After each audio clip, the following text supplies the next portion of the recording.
Nah, barakallahu fikum. Pertanyaannya Ustadz, ini ada iklan sampo dari Herbal ya dari seorang dokter dan dikenal terkesan Ustadz lah di mata orang awam. Iya, iya, Eh, iya, iya, iya. ini Kita tahu. bagaimana Ustadz ya Hmm, untuk masalah ini? Karena ketika memakai sampo ya produk tersebut, ini rambut akan hmm. menjadi hitam Beliau ya mengatakan terkait dengan halal karena hukum herbal. menyemir rambut ini. Nah, kata beliau kan ini halal, mohon pencerahannya Ustadz ya. Jazakallahu Nah, khair. coba untuk perhatikan, Bapak Ibu perhatikan.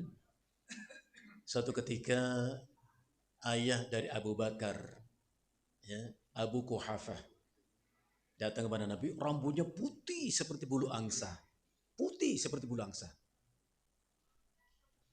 Akhirnya Rasul mengatakan, antar ke istrinya ini. Ini antar ke istrinya. Untuk merubah rambutnya ini. Jangan kelihatan putih kayak bulu asap itu. Pesan Nabi adalah, ingat perhatikan, wajannibus sawada. Cukup. Hindari warna hitam. Jadi boleh mengganti rambut yang putih asal bukan warna hitam. Itu hadis. Nah, untuk bisa hitam itu banyak caranya. Bisa disemir, bisa dicat pakai pilok kalau mau, atau sampo. Asal niatan kita merubah warna putih menjadi hitam, itu haram hukumnya. Bukan apa sebabnya, media apa. Oh ini kan herbal nih sampo. Kalau niatan Anda untuk merubah yang putih menjadi hitam, haram hukumnya. Mana dalilnya? Rasulullah mengatakan, wajannibus sawada. Hindari warna hitam. Bukan dengan apa? Mau dengan semir kek? Mau dengan sampo herbal kek? Mau dengan cat kalau perlu langsung? Asal menghindari warna putih, haram. Itu hadisnya. Jangan, ini kan bukan semir. Ini kan cuma sampo dari herbal. Kalau niatan kita merubah putih menjadi itu yang Nabi larang. Ada khilaf terserah. Kita menyampaikan satu riwayat. Maka tadi saya bilang, Bapak yang sudah tua usia, putih rambut, Bapak bersyukur atau gelisah? Kalau Bapak masih gelisah, aduh aku kelihatan tua. Terus mau apa? Disemir dong Pak, ini ada sampo nih. Kembali muda? Tidak. Anda menipu diri Anda sendiri. Ya? Dengan kita sadar diri sudah tua, rambut sudah putih, tenaga berkurang, kita bisa mensikapi hidup kita. Takutnya Bapak kalau sudah tua 60 tahun tapi masih hitam rambutnya, nanti ikut ke kemana gitu, ke diskotik lah. Kan masih merasa muda. Tahu-tahu ambruk aja begitu. Jangan. Jadi bicara hukum itu, wallahu alam bisawab. Saya hanya menyebutkan hadis.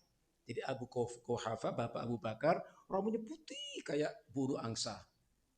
Ini katanya apa? Bawa dia ke istrinya, suruh merubah rambutnya. Pesan kedua, wajannibus sawada. Jauh hindari warna hitam. Bukan dengan apa bisa hitam, bukan. Jadi apapun medianya, dengannya, hilang yang putih menjadi itu yang Allah haramkan, Rasul haramkan. Wallahu a'lam bishawab. Ya. Oh, tapi ini kan ya sudahlah. Kalau Bapak mau ikut ikuti aja silakan.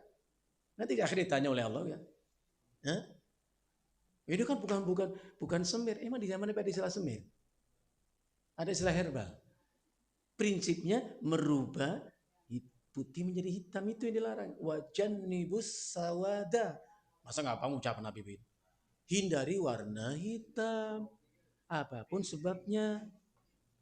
Hah? Mau pakai arang itu.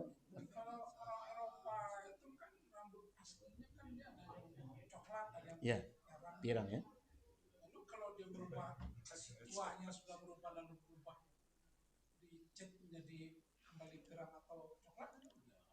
Kita kepada ranah hadis saja.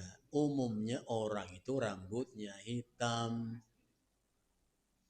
Kemudian menjadi putih, jangan dibalikkan menjadi hitam. Ya kalau bahasa Saimin beliau mengatakan fa'al hada fakis. Kalau kiaskan saja. Awalnya rambutnya apa namanya apa coklat sebut saja coklat ya coklat lahir coklat memang bukan hitam. Kemudian tua jadi putih. Boleh dicoklatin? Itu tadi kaidahnya. Jangan kembali ke warna asal. Itu aja gampang kok kalau mau belajar ilmu, Pak. Jadi jangan bikin susah sendiri. Oh, yang Nabi tadi kan mengatakan jauhi hitam. Karena umumnya orang itu awal lahir itu rambutnya hitam. Tua menjadi putih, balikin ke hitam, nggak boleh. Sekarang lahir udah coklat. Tua jadi putih, boleh dicoklatin? Jelas jawabannya, kenapa ditanyakan? Ya, nggak boleh kembali ke asal. Asalnya kulit itu glowing. Wah, apa namanya, Pak? Padat gitu loh. Apa? Ya kenceng. Kemudian sekarang keriput, boleh dikencengin lagi? Rasulullah mengatakan al-mutafallijat lil hasan. Mutafallijat itu tadi merubah bentuk ciptaan Allah. Itu dilanat oleh Allah. Pengen tato, mencabut buli, dilanat. Emang kenapa sih kalau sudah tahu kemarin keriput, kenapa? Takut nggak cantik, nggak tampan. Makanya saya bilang, kalaupun kita sekarang keriput, kok merasa ganteng, itu hanya sisa seperti persen dari ketampanan kita masa lalu. Kan udah selesai, apa lagi? Biar kelihatan muda. Pak, namanya Aki, namanya kakek. Duduk sama cucu, masih kelihatan muda cucu daripada kakek. Kenapa sih susah amat? Hah? Makanya saya suka mengatakan, cucu itu merupakan sertifikasi, validasi kita sudah tua. Kalau Bapak udah punya cucu, itu cucu kita sudah tua. Itu validasi, sertifikasi. Jangan udah jadi kakek nenek merasa muda, ya salah lah. Hah? Gimana? Iya, Nelly, nenek lincah gitu ya. Apa nggak keseli itu kaki nenek itu? Hah? Ya Allah, gitu. Maka biarkan kita tua tapi sehat, Pak. Jadi saya bilang, Pak, Ibu, kalau kita minta kepada Allahumma ya Allah, jangan kau jadikan aku tua lah, gitu. Nggak Allah ijabah doa kita. Ingat, minta tidak tuh Allah nggak akan ijabah. Itu sunatullah. Tadi saya sebutkan ayatnya. Dari lemah menjadi kuat, lemah dan itu sunatullah. Kalau kita minta sehat, insya Allah ijabah. Itu kita minta. Allah minna nas'aluka afwa wal afiyah, ya. Allah ma'afini fi jasadi dan sebagainya. Minta kepada Allah. Bayangkan sudah tua loh. Nggak kelihatan muda, uban rata. Tapi kok rajin ibadah. Allahu Akbar, bersyukurlah. Ini masih muda usia geletak di rumah sakit. Alat pasang, Masya Allah. Ya, gigi kalau dirasa bahwa itu mempersulit pencernaan dan ya menjadi masalah, nggak ada masalah. Kayak misalnya begini, orang hidupnya orang mohon maaf kelewat pesek Pak, sehingga susah bernapas, nggak apa-apa dioperasi Pak. Karena ada mudarat yang dilarang itu ya al-mutafallijat lil hasan. Dilakukan proses operasi itu untuk menambah ketampanan kecantikan. Itu nggak boleh, haram. Itu hadis. Ya, gigi diratain untuk apa ratain itu sudah begitu, maka orang mengenali susunan gigi memang berbeda tiap orang Pak. Jadi zaman tes DNA itu kalau misalnya jenazah itu pakai susunan gigi, udah biarin aja begitu. Apa Bapak pikir, Bu pikir Allah salah mencipta seperti ini gitu? Hah? Enggak. Maka Hasan itu Rabbana atina fid dunya hasanah. Rata-rata kita kalau dia itu Hasan menurut kita. Ya Allah, Hasan itu aku jadi orang kaya, banyak harta, rumah megah, mobil mewah, sehat tubuh saya. Nah, kalau aku miskin, hasanahnya di mana ya Allah?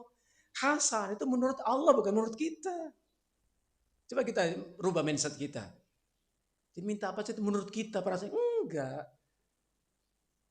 Menurut Allah. Hasanah itu menurut Allah. Kalau Allah baik, menurut kita menurut Allah itu baik bagi kita, itu yang terbaik. Ya. Saya kan sering menjelaskan hadis itu. Inna min ibadi, di antara hamba itu ada orang yang gak akan membuat baik imannya kecuali kekayaan Allah kayakan. Kalau Allah fakirkan, rusak imannya. Yang kedua kata Allah, ada orang yang gak akan membuat baik imannya kecuali kefakiran. Allah fakirkan, kalau dia kaya pasti rusak imannya. Yang ketiga, ada orang yang tidak membuat baik imannya kecuali kesehatan. Allah sehatkan. Kalau Allah sakitkan, dia rusak imannya. Nah yang keempat menarik. Wa inna min ibadi man la yuslihu iman illa saqam. Ada hamba itu orang yang tidak akan membuat baik imannya kecuali penyakit. Sakit aja ini orang. Tapi dia tenang dalam keimanan, sabar dia. Kalau di saya dia berubah. Jadi Allah yang tahu yang terbaik buat kita. Ya. Jadi kita harus terima semua ketentuan Allah. Nggak salah kok. Makanya Bapak suka mengatakan begini, Ibu mengatakan, raditu billahi robba. Aku ridho Allah sebagai Rabbku kalau kaya. Coba sekarang kalau miskin, ridho nggak dengan takdir Allah miskin? Roti billahi robak kalau sehat, kalau kaya. Kalau fakir, ridho nggak? Coba kita merenung, sampai detik ini, apa di rumah kita, apapun, Bapak ridho nggak? Atau masih punya segudang impian? Pengen ini, pengen ini.